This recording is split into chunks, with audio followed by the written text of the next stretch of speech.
रैदास जी के प्रसंग में आता है श्री रैदास जी महाराज कैसे रहते थे पता है। रैदास जी की कुटिया थी। रैदास जी को एक दिन गंगा जी में स्नान करते हुए ठाकुर जी प्राप्त हो गए।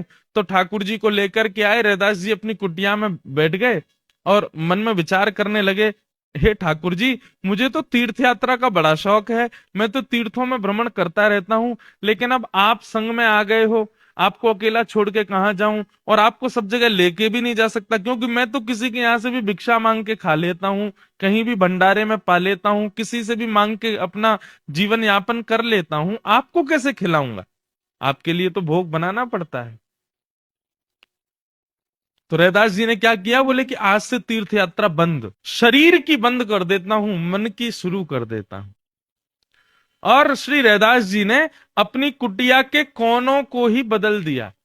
एक कोने का नाम रख दिया जगन्नाथपुरी, दूसरे कोने का नाम रख दिया द्वारिकापुरी, तीसरे कोने का नाम रख दिया श्री रंगनाथ, चौथे कोने का नाम रख दिया बद्रीनाथ, खिड़की के पास के स्थान का नाम रख दिया वृंदावन। अपनी कुटिया में ही अलग अलग तीर्थों के नाम रख दिए। और जैसे ही ठाकुर जी का श्रृंगार करते, श्रृंगार करके कहते, ठाकुर जी बताओ कहाँ चलोगे? अच्छा, आज वृंदावन जाना है। तो ठाकुर जी की चौकी उठा के और खिड़की के पास में रख देते, और आहा, जय हो श्री वृंदावन धाम की जय हो, जय हो लाल जी, आनंद करो, सुख पाओ, श्रीधाम वृंदावन में विराज रहे हैं, कल कल करती यमुना जी बह रही हैं। दूसरे दिन श्रृंगार करते, लाल जी आज कहाँ विराजोगे? अच्छा चलो द्वारिकापुरी चलते हैं। तो चौकी उठाते और एक कोने में ले जाके रख देते, वो द्वारिकापुरी।